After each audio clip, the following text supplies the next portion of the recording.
Bonjour à tous et à toutes, chers adhérents de BHC. Nous commençons cette semaine, Bezrat Hashem, une petite série de cours sur les halachot basar bechalav, le mélange du lait et de la viande, ou plus exactement, le fait de faire attention de ne pas mélanger le lait et la viande. Alors avant de commencer à parler du lait et de la viande, on va d'abord parler du poisson avec le lait.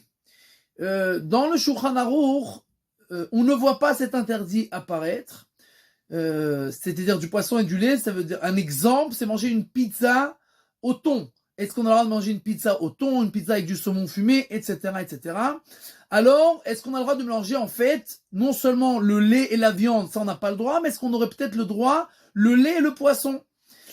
Et la réponse, c'est que comme on l'a dit, le Shulchan Aruch, on n'a rien écrit là-dessus, mais dans le Bet Yosef, le livre qui a préparé, en fait, qui est l'introduction du Shulchan Aruch, là-bas, le Rabbi Yosef Karo a écrit que c'est interdit. Les décisionnaires ashkénazes ont écrit que c'est une erreur de frappe. C'est-à-dire que, comme on n'a vu nulle part ni dans la Gemara, ni dans le Talmud, un interdit pareil, donc ils ont dit qu'en fait, que le Shulchan Aruch, en lieu d'écrire le lait et la viande, il a écrit le lait et le poisson, mais c'est une erreur.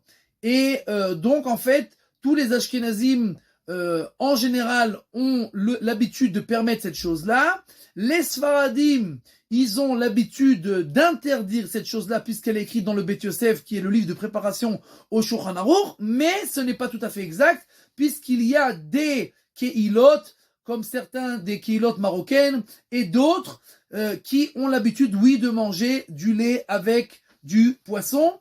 Et donc, chacun devra faire par rapport à son minag, mais il faut savoir qu'il y a une question à se poser et à vérifier chez ses parents, chez grands-parents, c'était quoi le minag, chacun dans sa communauté.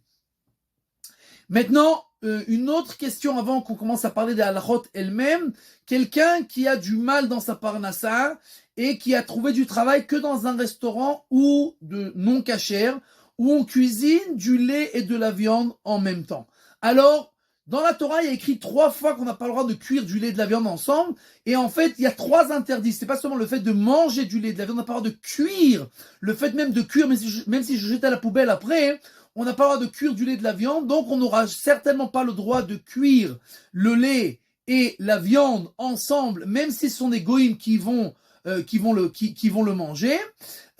Si on ne doit pas cuire, on peut seulement faire les autres choses sans cuire du lait et de la viande. Alors, si on n'a vraiment pas le choix, on pourra travailler là-bas.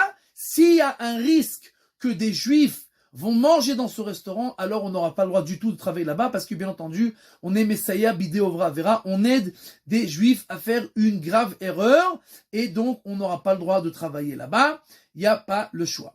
Maintenant, par rapport à l'interdiction elle-même de manger du lait et de la viande, donc, comme on n'a pas le droit de manger les deux ensemble, on n'a pas le droit de cuire les deux ensemble, mais on doit aussi les séparer.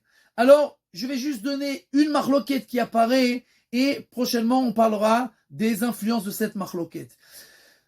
C'est quoi la raison pour laquelle quand est-ce qu'on ne peut pas manger ou boire du lait ou du fromage après de la viande? Alors, il y a une marloquette rishonim.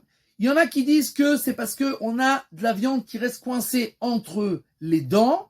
Et il y en a qui disent que c'est parce qu'on a le goût de la viande qui est beaucoup plus intense que celui du lait qui reste dans notre estomac.